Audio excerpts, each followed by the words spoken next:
This is the Elevate Media Podcast, created for high achievers on a mission to continuously elevate their life and business. Now here's your host, Chris Anderson. Welcome back to another recording of the Elevate Media Podcast. I'm Chris Anderson, your host. Today, we're going to be learning all about how growth equity really works. I'm excited about this. I'm going to learn something right along with you guys. So we brought on an expert who's a partner at Volition Capital. Invests in high growth, primarily bootstrap founder-owned companies, and a lot of experience in this market, in this world. So Jim Ferry, thank you for being on the show today. Yeah, thanks, Chris. Appreciate it. Thanks for having me. Absolutely. Yeah, for sure. Looking forward to doing this. So let's get right into it. For those who don't know, what is growth equity? Yeah, growth equity. So I think a lot of people are familiar with traditional venture capital. Think about that as the show Silicon Valley on HBO, where someone's investing on an idea or maybe the back of the envelope, sketch of what something could become. So many times there, you're kind of backing a team and you're taking, product market fit risk. On the other end of the spectrum, I think people tend to know about private equity. All of this kind of falls underneath the umbrella of private equity, but I think when people hear private equity, they think about the LBO shops, the leverage buyout firms that are using a lot of debt and they're acquiring these large businesses. We kind of fit in between when you think about growth equity. So Volition, for example, our typical check size is somewhere in the 15 to 60 million range. We tend to invest in high growth businesses that have found product market fit. So the way that we define that is, somewhere over 5 million run rate. So you have paying customers, a real product. When we come in, we're really taking out kind of the product market fit risk and taking on sales and execution risk. So where our capital is used is many times just to put on the balance sheet. People are going to invest ahead of growth, whether that's for most of the time it's for kind of go-to-market sales and marketing investments as well as product. Sometimes we also fund acquisitions if someone's looking at acquiring another business, and we can kind of help on the diligence front there. And then third would be sometimes, especially in the business that Volition backs, we tend to back founder-owned businesses. Many times they're bootstrapped, which means they haven't taken on capital. For the most of the time, they've taken on kind of small sums of institutional capital when we get involved, which is really our model, not necessarily strict to growth equity. So we're open to providing some liquidity for those founders to kind of de-risk their position. Most of the time, all of their net worth is tied up in their business, so they can de-risk. It allows them to kind of free up to go for a larger outcome. So we are not majority owners of businesses. Like a venture capital, we still own a minority piece, and we're just hoping to be a good partner along the way. Across a lot of different value add areas, but hopefully that answers your question. Yeah. So you said de-risk of a founder-led, bootstrap business. So what is that kind of like? I guess let's dive into that a little bit. Because you said you're minority owned, and so you don't take a majority. So how did that look for the owner, for the founder that partners with you guys? Are they stepping away to let you take over, or are they still running it? And let's kind of like explain that a little bit more. Yeah, totally. They are still running it. We back people just as much, if not more, than we back the business. Because people make the business ultimately, and we like the saying that we're in the people business. So even as I think about where I spend a large portion of my time, I'm on the road a lot, and that's meeting founders face to face all over the country. And you just learn so much more about a person and their business sitting across the table from them. And I want to feel like, if I back this person, we can have a good partnership. And we joke a little bit but it's the truth that the investments that we make, time horizon, think 5 to 7 years, something like that. Really no strict, end date when you need liquidity, but ultimately we have investors that need to get liquidity at some point as well. But over that, if you think about a 5 to 7 year hold, statistically, that's longer than the average marriage in the United States. So you need to like the person that you're working with. Right. That's why I spend, a lot of time on the road. And to get back to your question, so we're backing these people. We want them to continue to run the business. We are not going to be placing our own management team in. That's more of like a majority private equity type model.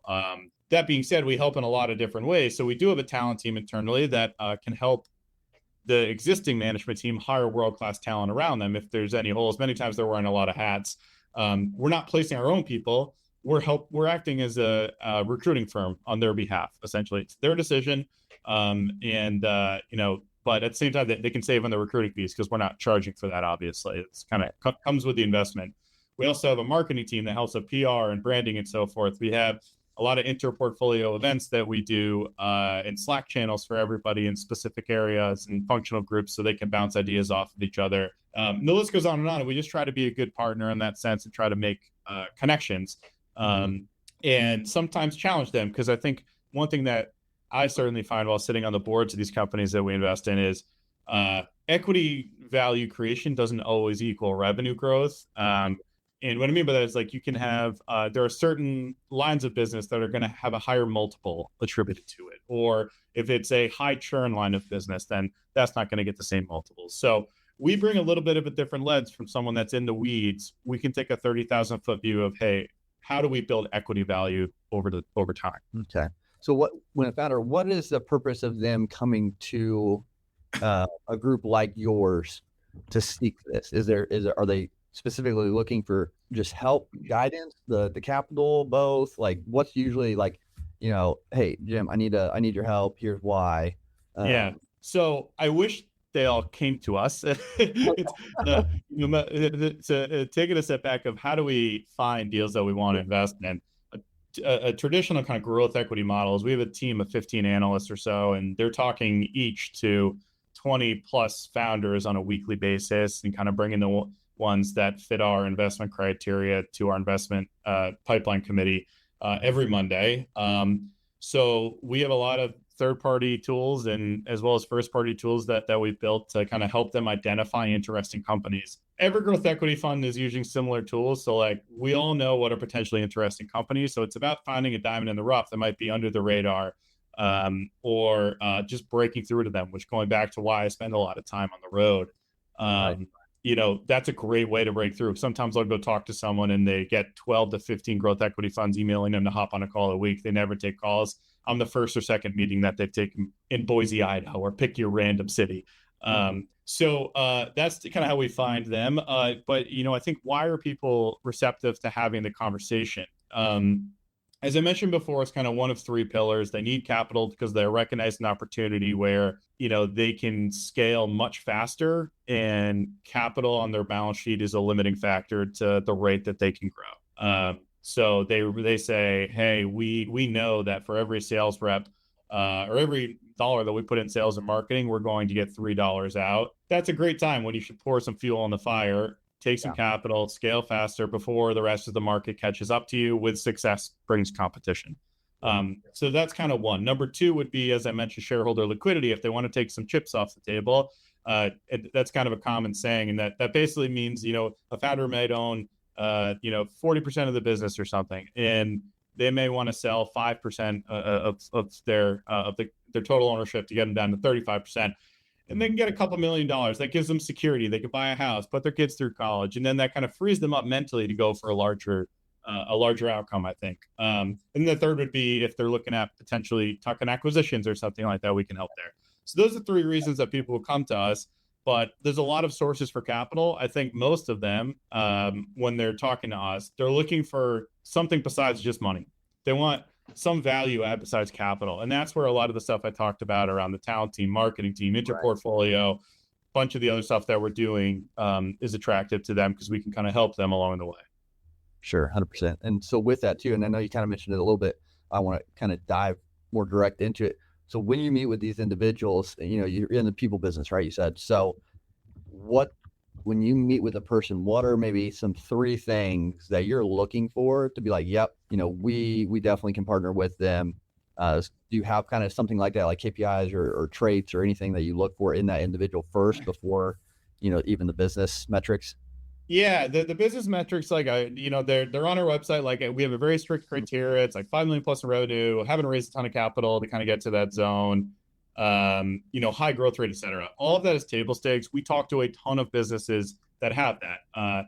And, as we're evaluating the team, number one is aspirations for greatness or to build a big business. So one of the questions I ask a lot is, well, tell me what this looks like 35 years down the line. And, I want someone to be thinking big, however, realistic. Sure. If they tell me this is going to be, we're at 5 million revenue today or 20 million in revenue, and next year we're going to do $1 billion of revenue. Like we've lost the plot. Like that doesn't happen.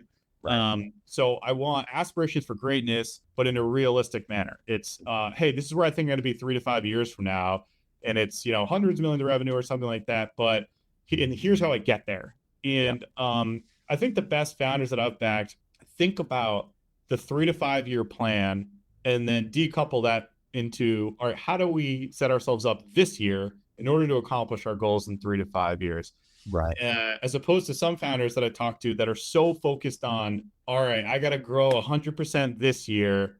And they're not thinking about what the product roadmap looks like or what the longer term strategy looks like down the line. Both are important, but I think you're never going to get to the 3 to 5 year if you're solely focused on 1 year. You need to think about that. So that's kind of one of them. The other one that I think is like one of the traits that I've found in some of my more successful investments is the founder knows what they don't know. They're very upfront about, these are my strengths. Here's where I have a blind spot. And that's where we can help them, acting as kind of their outsourced recruiting firm to help fill those blind spots. So sometimes it's like, we've gotten this far on, I know how to code a little bit, especially in an AI world, but we could really benefit from having a CTO that can take this product to the next level or something, and we can help hire that.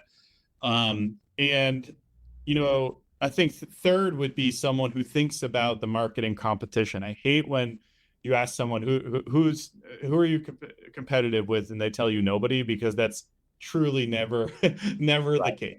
You always have competition. This, I think, gets back to being realistic. I think you lose a little credibility when you say that. So I think it's like, hey, here's who our competitors are. Here's how we win, and here's how we lose. Or why we lose against them, and here's what we're doing to better our win rate. Like those type of things, I think, go a long way in my mind. So those are probably 3 that come to mind amongst a lot of others. Yeah, and those are good things to look at for sure. And so, what's for you then on the flip side? So you found this business, you partnered with them, invested in them. You have your time frame that you partnered with them. I think you said like 5 to 7 years usually is roughly. Yeah, that's pretty standard. Yeah. Okay. So what's that exit like? What are you looking for, or what's that look like at the end? So how does that kind of come to a head? I guess, do you have a KPI like our goal is to get you here, and then we will step away, take our portion, or how does that look like at the end of the relationship? Every business is different. I'll give you a couple different flavors of it. Like there's some businesses where they recognize an opportunity to maybe raise more capital. So maybe we made a $20 million investment, and they're going to raise more capital. We can either take all of that round potentially if we think the valuation is fair, or we tend to get what's called pro rata rights. So if we own 20%, if the next round is 100 million, we get to take 20% of that 100 million. That's very common, so we can get more capital in the business over time. So that's one. Another option is if there's another financing, which happens sometimes, and it's at a big valuation, it's a good markup. We have to return capital to our LPs too.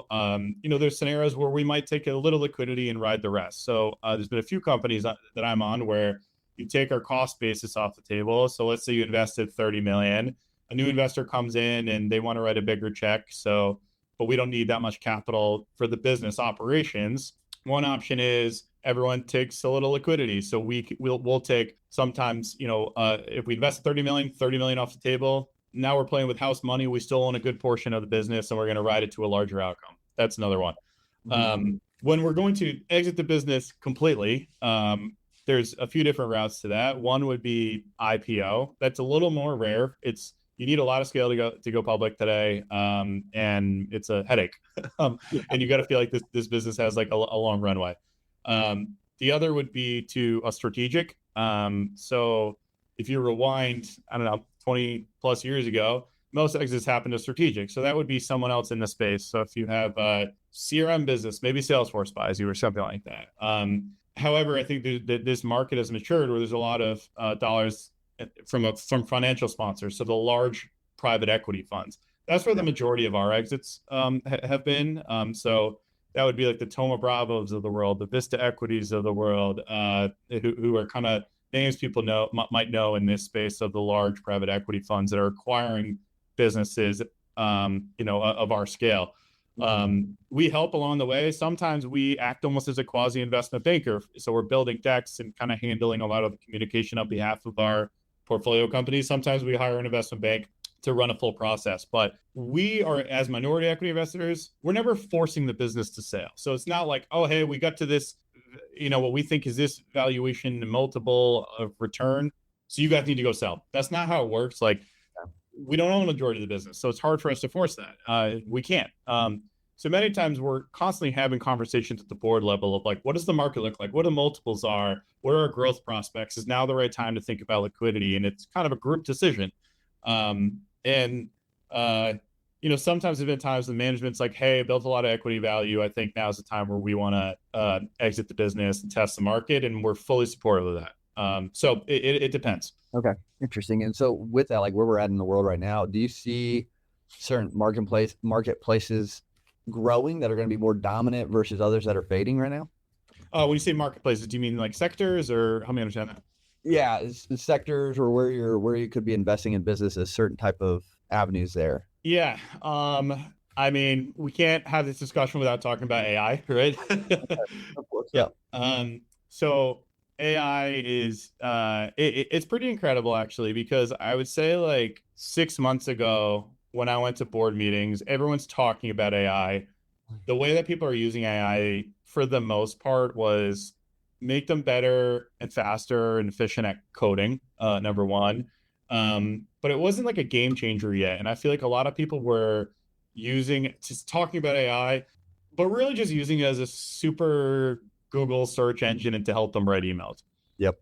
Fast forward to now, 6 months later, things have changed. Like the new update of Claude, and how easy it is to replicate products. And I'll give you an example. I have a portfolio company. We just go back from a board meeting, and they eliminated $1 million of third-party software expenses because they just built it in-house. So they got rid of 3 software products that they were paying for. Like, that could have never happened before because code used to be defensible.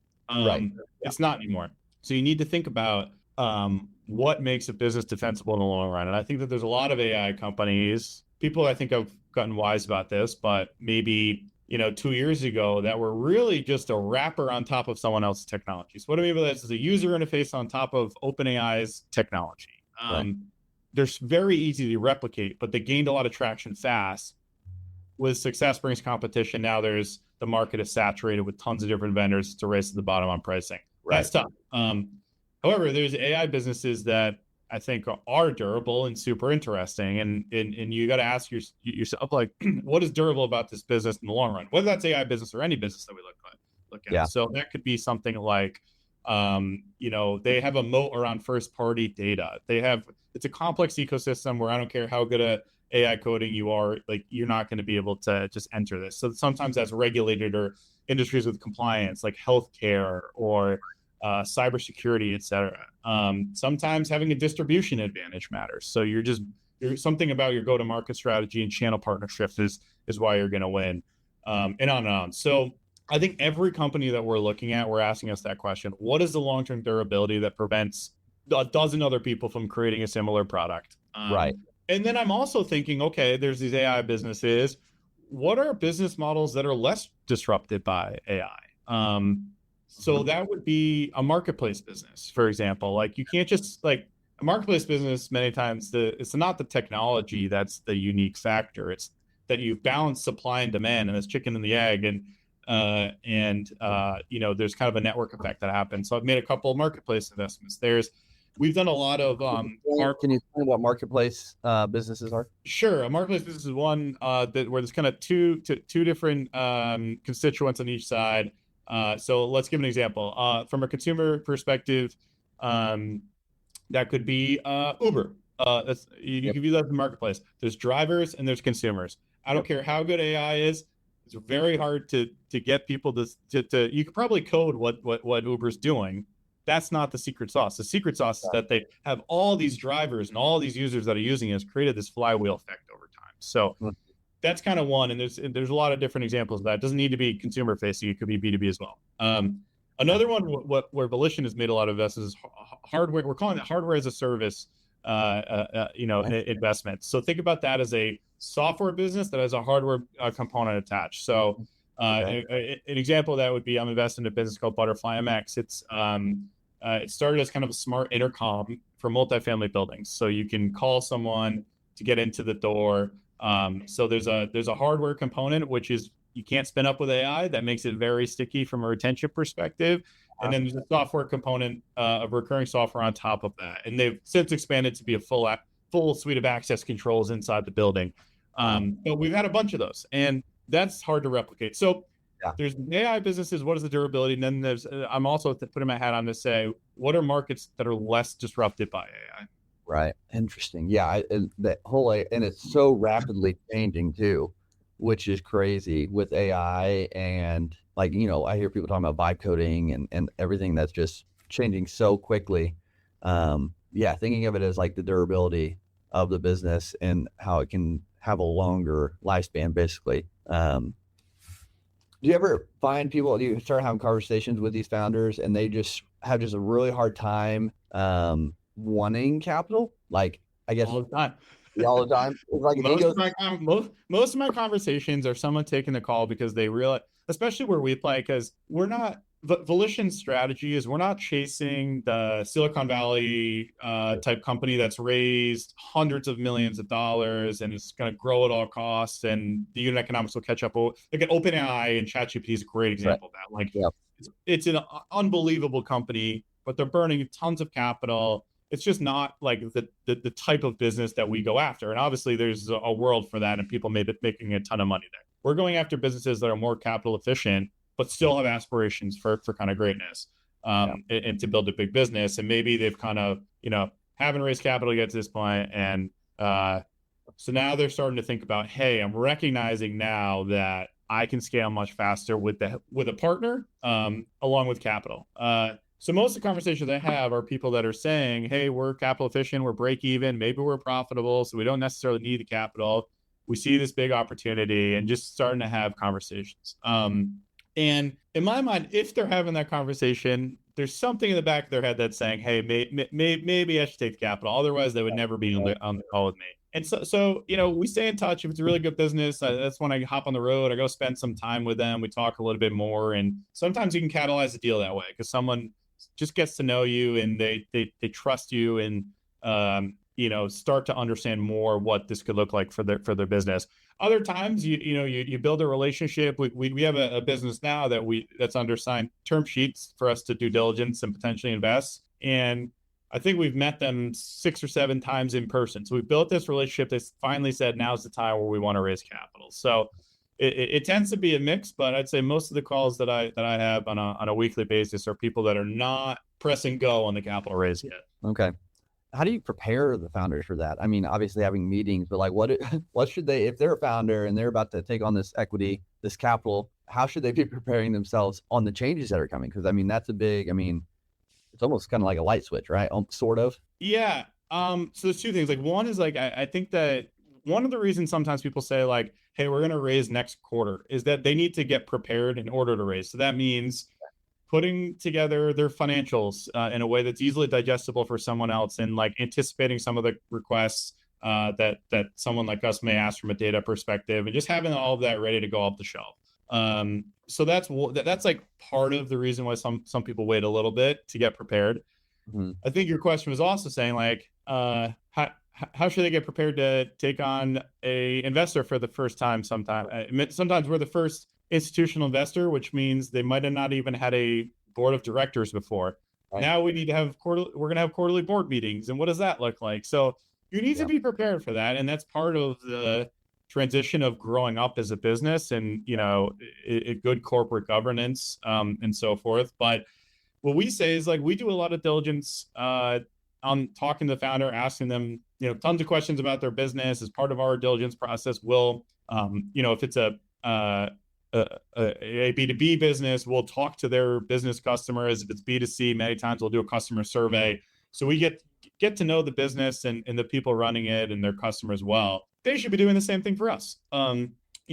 Understand who we are, what type of underwriting and return are we, looking to get out of a partnership and investment.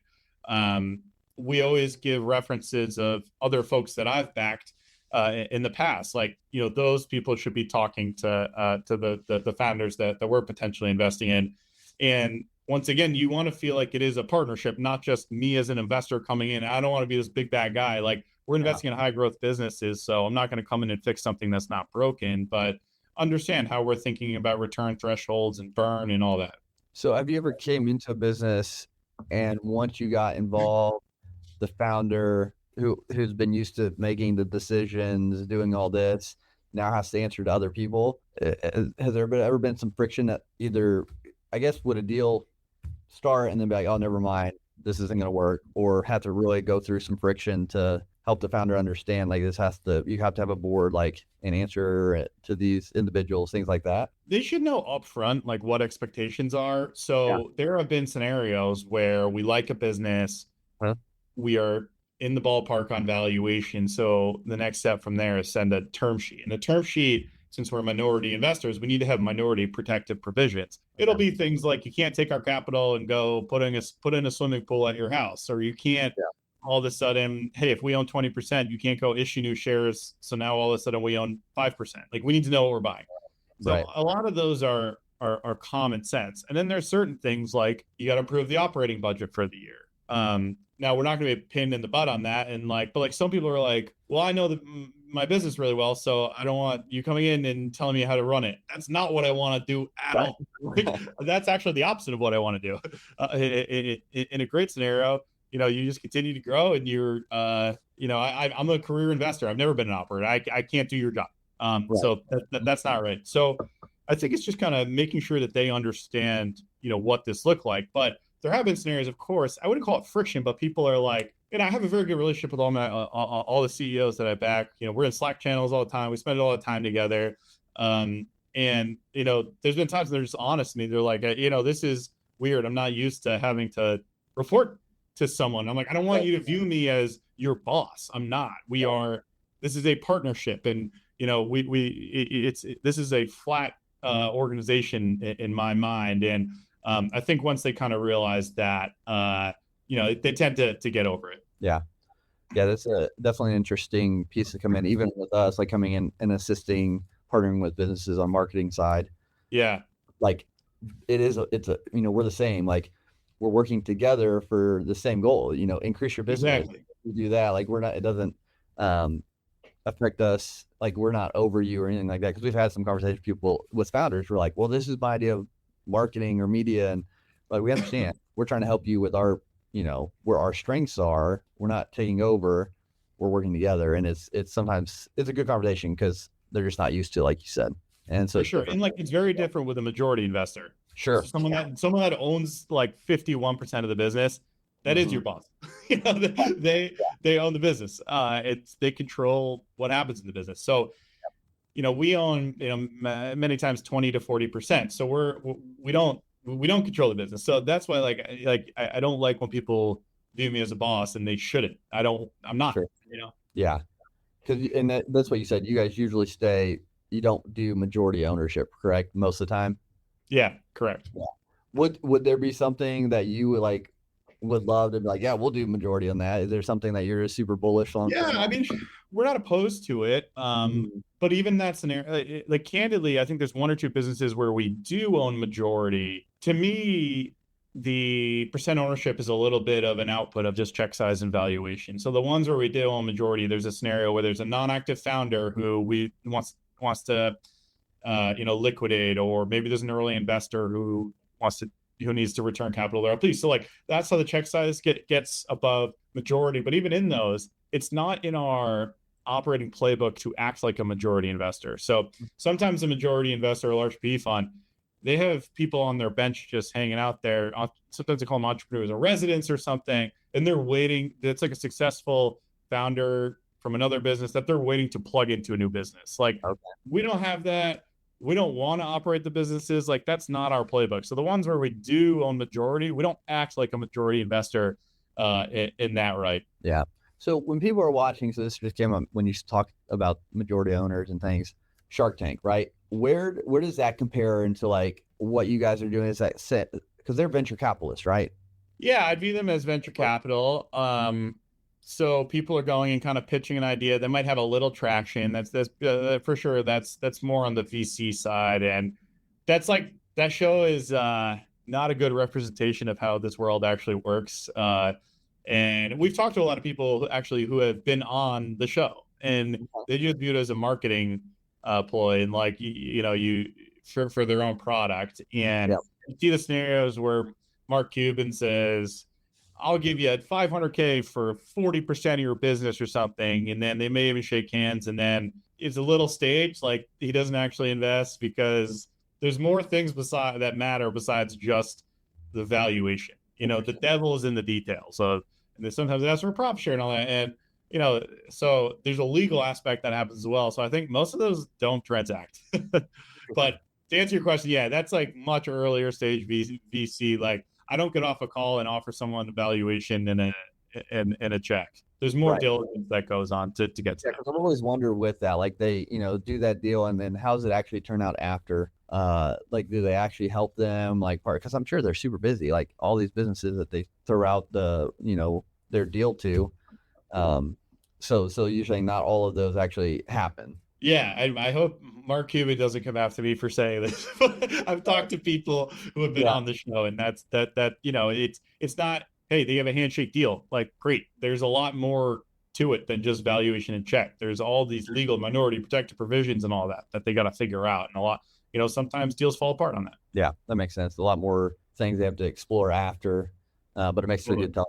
All right. So, yeah.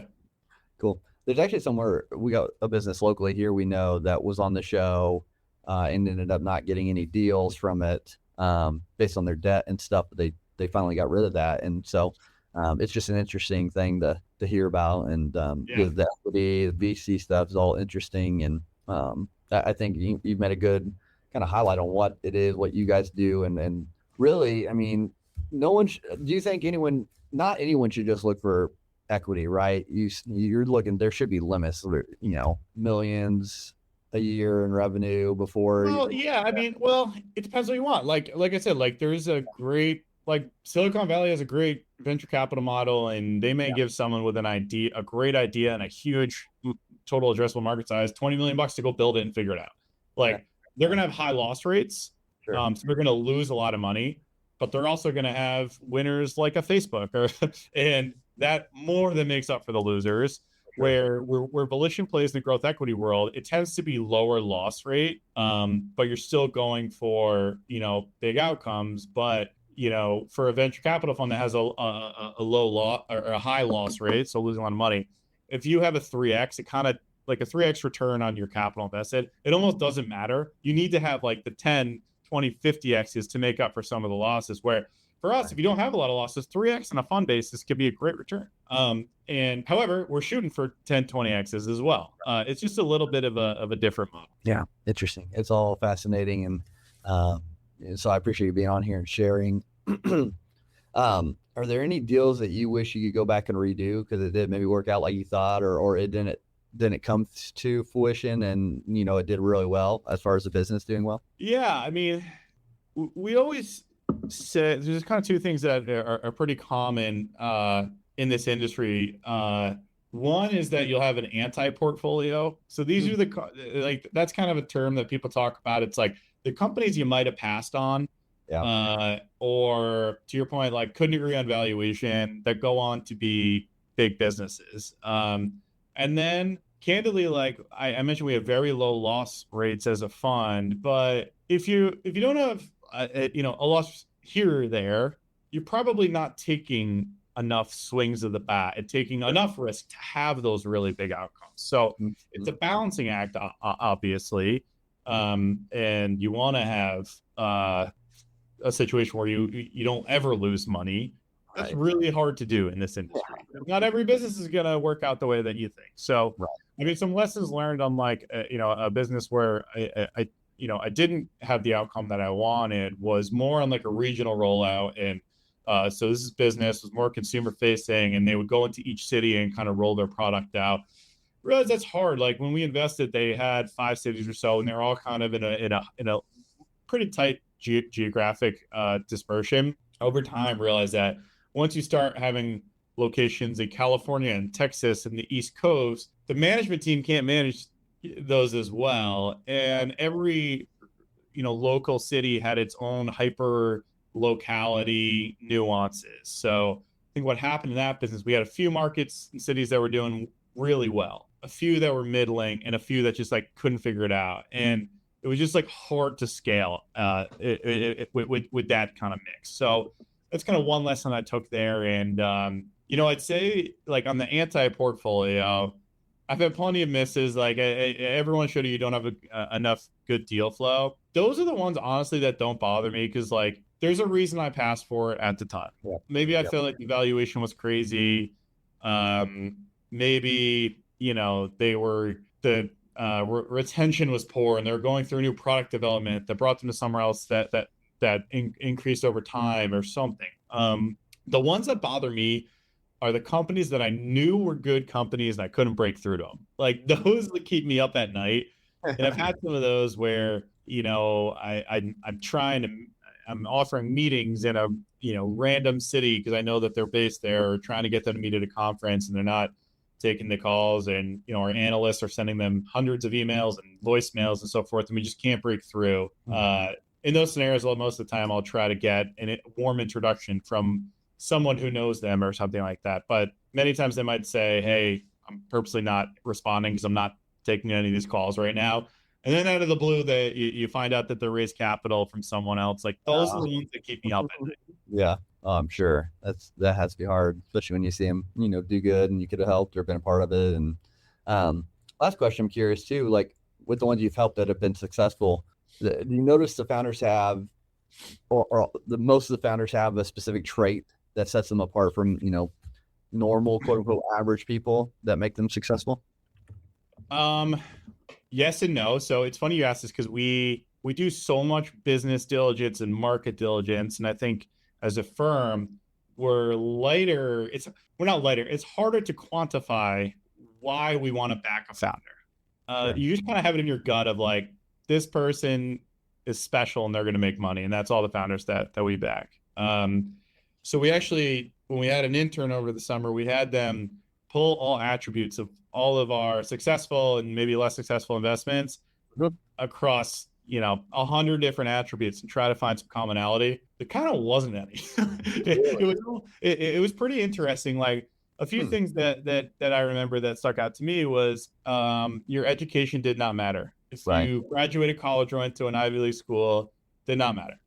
We've had successes on both sides. I think if their age tended to matter less, where I thought that might have been a key contributor. Granted, there's a smaller sample size, this is our own fund. I'm sure someone with a larger fund and more investments could come up with their own attributes. But there were a few things that did stick out. One of them was founder team size. We tend to have like 2 to 3 is the sweet spot we found. I think if it's kind of one founder, many times, and that's not to say all one founder teams are, unsuccessful. We just had more success where it's differing points of view around the table. So I love a founding team or a management team where there's a optimist and a pessimist. I think that they balance each other out well. If you have 2 optimists, or 2 pessimists, that's not less of a great scenario because they're going to probably agree. Groupthink happens. And, one founder doesn't have someone that they can bounce ideas off of sometimes. But otherwise, I feel like, it's one of the attributes is you gotta be a little crazy. You gotta be a risk taker, because I would not be able to just quit my job and take the risk to go start a business and bet on myself. So I give every founder, no matter how successful the business is, even if it fails, a ton of credit for going out on a limb, having an idea, and going to make it happen.